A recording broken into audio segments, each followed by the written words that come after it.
The Pokemon X and Y games didn't have the most accepting reception on launch, and I completely understand why. From the XP share being too broken, to the lack of actual fairy types, and of course we can't forget about the rush story elements in the actual game. But instead of just listing off all the negatives of Pokemon X and Y, I want to actually tell all of you Pokemon XY haters the giant impact these two games had on not only the rest of the mainline series, but as well as the entire Pokemon franchise in its entirety. So without wasting any more time, let me cook on what I believe to be Pokemon XY's best moments, or as the title suggests, everything Pokemon XY did right. Also, if you want to sub, you can, it's free, but I'm not your dad, I can't tell you what to do. One of the biggest changes that Pokemon XY made that we appreciate very much is the introduction of character customization.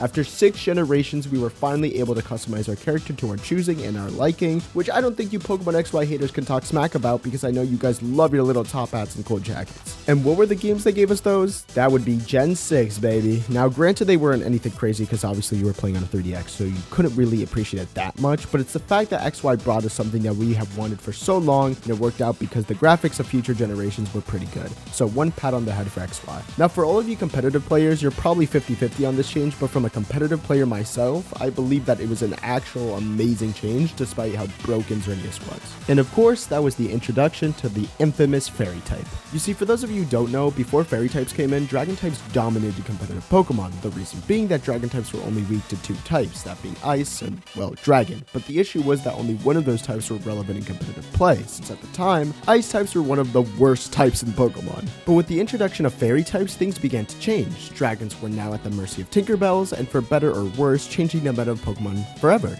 Now, I know that some people are mixed on this since we got some really broken fairy types because of this, like Xerneas and Zacian, but I believe the introduction of fairy types were really necessary. For starters, dragon types were so dominant because one of their weaknesses were just so uncommon, and not to mention, fairy types helped so many Pokemon that weren't amazing before that are now great Pokemon to use, like Togekiss and Azumarill. Man, Azumarill was just waiting to get that fairy type, bro. As soon as it got that fairy type, Belly Drum went crazy. Not to mention, fairy types helped other types gain a little bit more popularity, like poison types that also used to be so much worse than they are currently, but with fairy types being introduced, they were finally seeing some usage. Another pat on the head for X and Y. Now, I mentioned before that one of the downsides to Pokemon XY is how broken the XP share system was on release, and although I do agree that the XP share was way too powerful, I believe that the XP share provides a much more comfy experience for Pokemon games. Just think about it, I know we've been without the new XP share before Gen 6 and survived, but the XP share system was very much needed for Pokemon. It helped lots of casuals to evolve their favorite Pokemon a lot faster, it made completing the Pokédex way more feasible than it ever was before,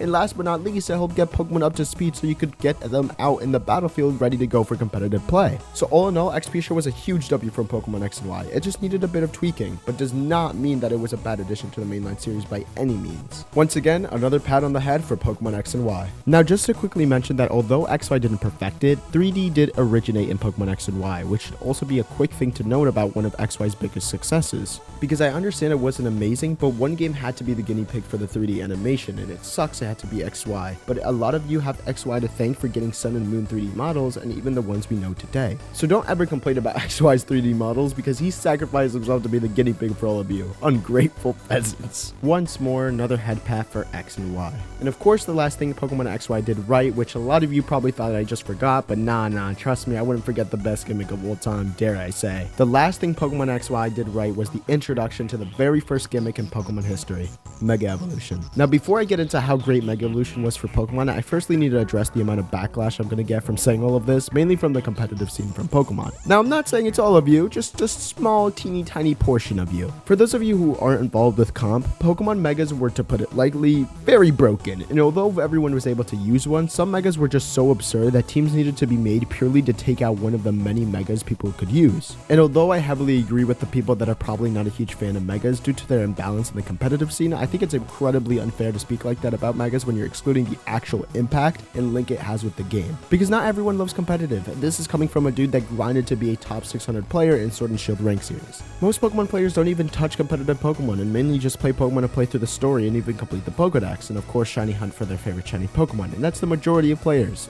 Obviously, this is not me saying the comp scene doesn't matter. Trust me when I say I hated Megas in comp, I don't disagree with you. But holy frick, the amount of impact Mega Evolution made on not only XY, but the entire franchise is absurd. Even if you like Megas or not, you can't oppose the fact that it has the best and most built upon lore between all the other gimmicks, and it's not freaking close. AZ building the ultimate weapon is what created the timeline split and made the Mega timelines and non-Mega timelines, which has been the ongoing basis we use in all future media coming from the Pokemon franchise. This applies to the manga, games, and anime, etc. Not to mention the entire premise of all other gimmicks is derived from the same premise that Mega Evolution uses, which is the bond of trainer and Pokemon. No other gimmick has separated from that basis. That's just the norm at this point. And to top it all off, Mega Evolution actually has lore behind the actual transformations of the Pokemon, unlike Zemus and Terras. Yeah, Dynamax has it too, but genuinely all the information comes from 2 pieces of dex entries, whereas there's heavy lore on Mega Lucario, Mega Rayquaza, and so many other Pokemon. Like how Lucario was the very first Pokemon that was known to Mega Evolve, or how Rayquaza is capable of Mega Evolving without a Keystone and never decided to Mega Evolve until he found a worthy trainer capable of using its power. So freaking cool, by the way. Not to mention it expands on the Pokemon and shows how the change in appearance actually translates to a change of personality in the Pokemon as well, which is an amazing addition of depth. So even if Megas are broken in competition, it should by no means dispute the amount of effort, time, and depth it gave us to the entire Pokemon franchise as a whole, where all other gimmicks failed. Now you probably thought this was the end of the video because I mentioned the final peaks of Pokemon XY, which I mean you're not wrong, but I want to discuss one more key thing. If you watch just for the title, you can click off if you like, that's no problem. I might be one of the only people that actually likes the story of X and Y. I know that comes as a shock to some of you, but let me explain. For me, I love the concept that was used for the legendaries of the game. The idea of the battle between life and death waging on for likely centuries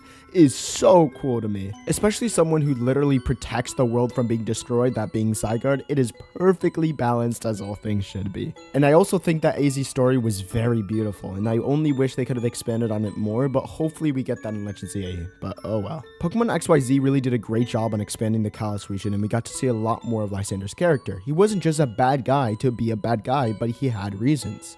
He saw all of the bad of humanity. The XYZ show legit showed Lysander feeding the poor. He literally talks about, with Zygarde, across from Zygarde in the final fight, he says that the human race is filled with unlimited greed. He isn't wrong there. His intentions were good, but execution was literally just that, an execution. It was just mass genocide, so yeah, no good there. But man, I really hope Legends ZA fixes the issues surrounding XY, and we can finally look back and say, man, XY did it right. But anyways, guys, I'll see you in the next video, and I hope you have a wonderful rest of your day. Peace.